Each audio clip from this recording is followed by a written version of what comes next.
Tamil Senior, June 1975. Get ready. 10 seconds. 5 seconds. Start. நமது நாடு சுதந்திரம் பெற்று 27 ஆண்டுகள் ஆகிவிட்டன என்றாலும் உணவு உற்பத்தியில் இன்னும் சுய தேவையை பூர்த்தி செய்ய இயலாத நிலையில்தான் உள்ளோம் என்பதை நாம் ஒப்புக்கொள்ள வேண்டியவர்களாக இருக்கிறோம். இன்றைய நாட்டு நிலையும் இதைத்தான் நமக்கு உணர்த்துகிறது. பருவமழை தவறியதே இந்த நிலைக்கு முக்கிய காரணமாக அமைந்திருக்கிறது. வளர்ந்து வரும் நமது நாட்டின் பொருளாதாரத்தை இந்த நிலை பெரிதும் பாதிக்கிறது. கடந்த பல ஆண்டுகளாக நாட்டு மக்களின் இன்றியமையா தேவையான உணவுப் பொருள்கள் உற்பத்தியில் அரசு உன்னிப்பான கவனம் செலுத்தி வந்துள்ளது என்பதை மறுக்கவோ மறக்கவோ முடியாது. உணவு உற்பத்தியை பெருக்க அவசியமான தரமான விதைகள், உரங்கள், பூச்சிக்கொல்லி மருந்துகள் ஆகியவைகளை வழங்குவதிலும் நீர்ப்பாசன வசதிகளை பெருக்குவதிலும் நவீன விவசாய முறைகளை புகுத்துவதிலும் அரசு தனி கவனம் செலுத்தி வந்துள்ளது என்பதை தெரிவித்துக் கொள்ள விரும்புகிறேன். இதன் விளைவாக உணவு பொருள்களின் உற்பத்தி கணிசமான அளவுக்கு உயர்ந்தது. எனினும் உணவு உற்பத்தி நமது தேவையை பூர்த்தி செய்யும் அளவுக்கும் குறைவாகவே உள்ளதே தவிர உபரியாக இருப்பதாக கருத முடியவில்லை. ஆங்காங்கே உணவு தட்டுப்பாடு உள்ளது. இந்த நிலை மாறவும் விலைகள் ஏறாமல் இருக்கவும் தகுந்த நடவடிக்கைகளை அரசு எடுத்து வருகிறது. பொதுமக்களுக்கு நியாய விலையில் அரிசி வழங்கும் ஏற்பாடு நடைபெற்று வருகிறது. அரசு எடுக்கும் முயற்சிகள் வெற்றி பெற வேண்டுமானால் பொதுமக்களின் ஒத்துழைப்பு மிக மிக அவசியம் என்பதை தெரிவித்துக் கொள்வதோடு அது தாராளமாக கிடைக்கும் என்ற நம்பிக்கையும் எனக்கு உண்டு. விவசாய பெருமக்கள் தாங்கள் உற்பத்தி செய்த உணவுப் பொருள்களில் தங்களுக்கு தேவையான அளவு போக மீதியை கூட்டுறவு ஸ்தாபனம் அல்லது அரசு துறை அதிகாரிகளிடம் விற்றுவிட வேண்டும் என்று கேட்டுக்கொள்கிறேன்.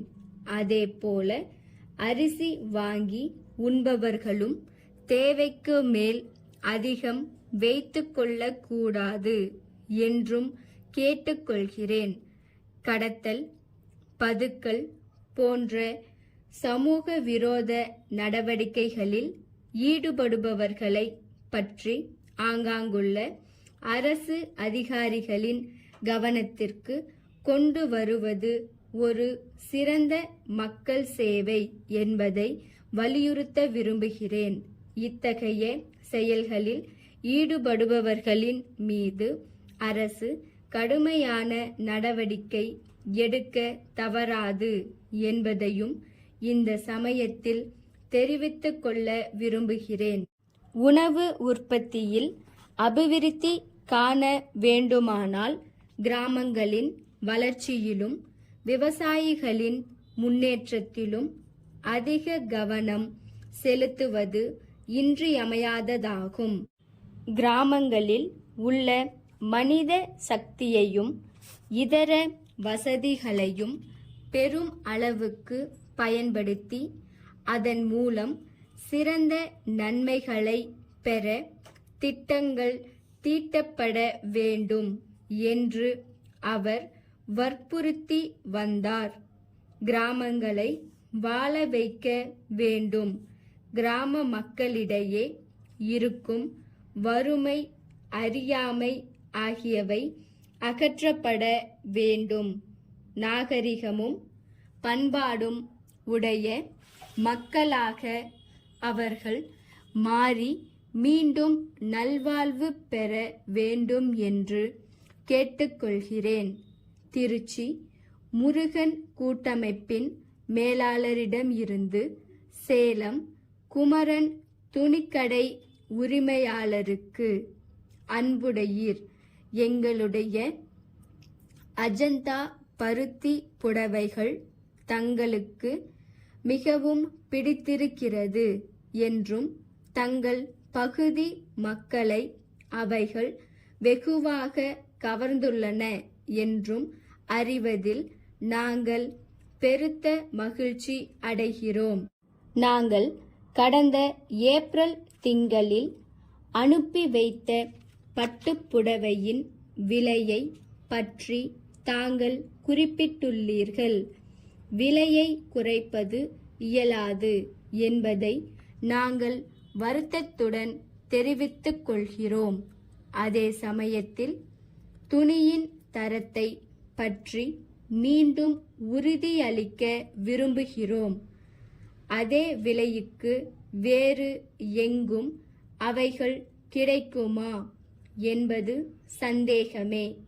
குறைந்த விலைக்கு கிடைப்பதாக தாங்கள் கூறுவதை எங்களால் ஏற்றுக்கொள்ள முடியவில்லை.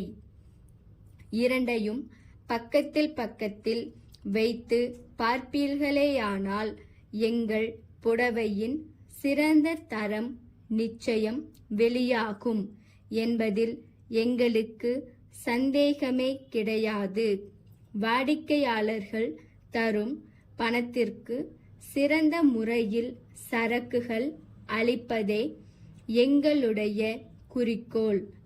இந்த முயற்சியில் நீங்கள் எங்களுக்கு உதவ வேண்டும் என்று கேட்டுக்கொள்கிறோம். தங்கள் நம்பிக்கையுள்ள ஸ்டாப்.